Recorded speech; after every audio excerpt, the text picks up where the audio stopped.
Olá, tudo bom com vocês? Eu sou a professora Maria Clara, a nossa aula é de Geografia e é um prazer imenso estar aqui com vocês, ok? Na nossa aula de hoje, nós vamos dar continuidade ao nosso tema, modo de viver a paisagem urbana e rural. Na aula passada, a gente conheceu a zona urbana. Hoje nós vamos falar da zona rural. Convido você a ficar comigo até o final da aula. Prontos? Então vamos lá. Vejam essas duas imagens. Nós temos nessas duas imagens, retratam imagens do campo, não é isso? Da zona rural. Aí nós temos uma imensa área verde, né? As habitações, moradias, não é isso? E assim, essas imagens, elas passam para a gente uma certa calmaria, uma certa paz, uma certa tranquilidade, né? A gente não vê fluxo de carros, nem de pedestres, não é isso? A gente vê na imagem 2 alguns animais, não é isso? Então, essas são as imagens da zona rural. Vamos continuar. O espaço rural brasileiro é muito importante, pois é nele que se produz grande parte dos alimentos consumidos. Na paisagem rural, a grande quantidade de áreas verdes e árvores confere mais cor ao ambiente, menor aglomeração de pessoas e há pouca interferência humana na paisagem. A fauna também tem presença maior, seja silvestre ou domesticada. A poluição é um problema que não existe na paisagem rural, por conter maior número de áreas verdes bem arborizadas. Vejam só, a gente acabou de ver que o espaço rural, ele produz alimentos, né? Produz alimentos que são que a gente consome, não é isso? Muitos desses alimentos, eles chegam à nossa mesa fresquinhos, como as frutas, né, e as verduras. Outros, eles são comercializados, não é isso? Vêm para as indústrias. E na paisagem rural, a gente notou grande área verde, não é isso? Esse é um componente que sempre estará presente na paisagem rural. E não tem aglomeração de pessoas, que a gente conferiu nas imagens. E também a poluição não é um problema na paisagem rural. Por quê? Porque lá não existe aquela agitação da cidade, certo? Então não tem também interferência humana. O homem não modificou a paisagem rural, como ele fez com a zona urbana, com a construção de edifícios, com a construção de indústrias, né? Todas essas construções foi interferindo na paisagem. Então, a paisagem rural, ela é quase que uma paisagem natural, porque não tem interferência humana. Vamos continuar, de olho na telinha. No meio rural, encontramos paisagens bem diferentes entre si, além de propriedades com tamanhos variados. Existem comunidades rurais e povoados que apresentam características urbanas como ruas, quadras, escolas, igrejas e pequenos estabelecimentos comerciais. Então, a gente viu que na zona urbana as cidades diferem entre si, você lembra? E aqui, a zona rural, elas diferem. Por quê? Porque há propriedades grandes, há propriedades pequenas. E há povoados na zona rural que têm características de cidade. Porque as moradias são próximas umas das outras, tem ruas, tem quadras, tem escolas, tem igreja. Então, esse povoado, ele tem características de cidade.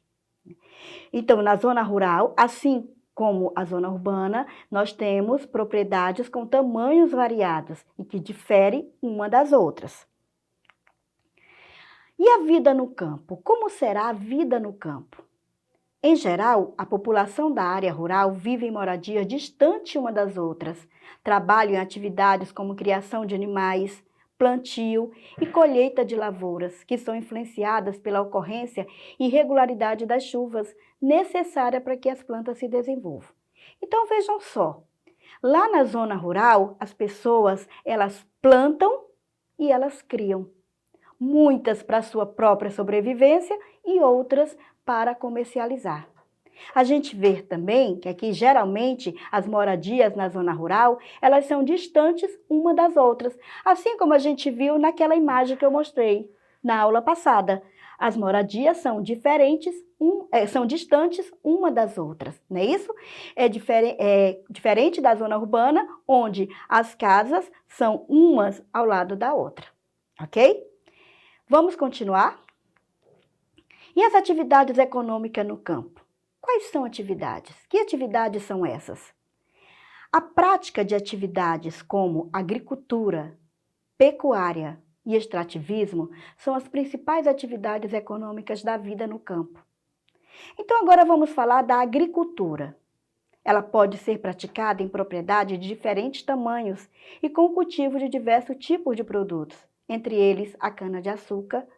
O cultivo pode ocorrer de dois modos: pelo trabalho realizado manualmente ou com auxílio de máquinas. Então, a agricultura ela é diferenciada de acordo com a propriedade. Tem produtores que plantam para o seu próprio consumo, que não comercializam. Há produtores que comercializam o seu produto. É o caso da cana-de-açúcar. E a colheita da cana-de-açúcar, ela se dá de duas maneiras. Na primeira imagem aí na telinha, você vê homens cortando a cana, eles juntam e eles carregam. Na segunda imagem, a gente vê o quê? Máquinas que cortam essa cana e que transportam essa cana. Então, a colheita se dá de duas maneiras, manualmente ou através de máquinas. Vamos continuar. E agora nós vamos falar sobre a pecuária. A pecuária é uma atividade realizada para gerar alimentos e produzir matérias-primas, como carne, leite, couro e lã para diversas indústrias. Ocorre a criação de animais para a comercialização da carne, que é o gado de corte, e leite, que é o gado de leite. Então, a pecuária, ela é quando se dá a criação de animais. E nessa criação, muitos proprietários, eles comercializam a carne e comercializam o leite e todos os derivados do leite. Não é isso? Tem grandes criações de gado para para a fabricação de todos esses produtos e para a comercialização da carne. Vamos continuar na telinha. Extrativismo. Essa atividade pode ser de origem animal, que vem a prática da pesca e da caça. Pode ser de origem mineral, com a exploração de minerais como ferro e areia. E pode ser de origem vegetal, que é a exploração de produtos como madeira, látex, folhas, raízes e sementes. Nós temos aí duas imagens. A primeira imagem, o que a gente vê? A gente vê a pesca, que é a pesca do atum, o peixe, né, peixe-atum, para comercialização. E a gente vê aí o quê? Algo bem conhecido da gente, né? Que é a extração do látex da nossa seringueira, que é esse leite branco, que se chama látex, que faz o quê? Fabrica a borracha. Então, isso aí é o extrativismo. A pesca de origem animal e a extração do látex de origem vegetal. Vamos continuar. Integração entre o campo e a cidade. A gente viu até aqui que as diferenças entre zona rural e zona urbana, não é isso? Só que, além dessas diferenças, as cidades também elas são integradas entre si. Como assim? Vamos ver. Estudamos as diferenças entre a zona urbana e a zona rural, que, embora sejam espaços com características diferentes, estão interligadas. A circulação de produtos e serviços entre esses espaços revela a integração entre as atividades econômicas deles. Tomamos como exemplo a produção de biscoito, que para produzi-lo a indústria necessita do trigo, que é produzido no campo por meio da agricultura. O trigo, por sua vez, para ser cultivado pelo agricultor, depende de adubos, máquinas e outros instrumentos agrícolas fabricados em indústrias que, geralmente, estão instaladas na cidade. Então, perceberam a integração entre campo e cidade? A cidade produz o biscoito. Mas qual é a matéria-prima do biscoito? O trigo, que é plantado e colhido onde? na zona rural. A zona rural, por sua vez, para plantar e para colher esse trigo, ele precisa de quê? De adubos, de instrumentos, de máquinas, que são fabricados onde? Nas indústrias que estão localizadas na zona urbana. Então, uma depende da outra. Uma fornece produtos para a outra. Essa é a integração. Vejamos outro exemplo. Vamos aqui. Aqui nós temos o café, tá? Então, aqui, da fazenda à xícara. Qual o processo que o café faz para sair lá da fazenda e chegar até a nossa xícara na nossa casa? Vamos ver.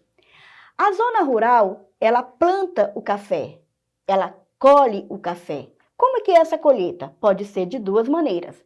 Manual, né? E pode ser também através de máquina. Depois do café colhido, o que é que vai acontecer? Ele vai para a secagem. Os grãos vão ficar sequinhos. Também ocorre de duas maneiras. Pode colocar no terreiro para secar ou pode colocar numa máquina secadora. Depois de secar esses grãos, vai para onde? Para o beneficiamento, onde o fruto seco é preparado. Chama-se café verde, quando ele é preparado para ir para onde? Para a classificação. A classificação, os grãos são selecionados por tamanhos e aqui é onde são retiradas algumas impurezas. Porque ele foi para secar, ele foi para o beneficiamento, pode ter algumas impurezas, como alguns pedacinhos de paus. E aqui, nessa classificação, é que são tiradas essas impurezas. Classificou, ele vai para onde? Para a torra, onde vão ser torrado, vão ser moído esse café. Aqui também entra alguns produtos químicos para ficar com aquele gostinho de café, não é isso? Depois da torra, ele vai para o dosador, onde ele vai ser embalado e pronto para ser comercializado nos comércios até chegar à nossa casa, na nossa xícara. Então, é todo esse processo que faz o café. Entenderam? Vamos ver um outro aqui. O ciclo do algodão. Aí nós temos a plantação de algodão, né? As máquinas colhendo também algodão. Esse algodão, depois de colhido, ele vai para uma indústria, onde esse algodão é transformado em fios. Depois da transformação em fios, ele vai para onde? Para uma outra indústria de tecidos, de confecções, onde ele vai ser transformado em confecções. Então, é o ciclo do algodão. Nisso aí, a gente vê a integração entre cidade e campo. Uma fornece produto para a outra, ok? Então, nossa aula termina por aqui. Não esqueçam, essa aula e outras você encontra na nossa plataforma Eduque. Não esqueçam de acessá-la. Fiquem com Deus, até a próxima aula.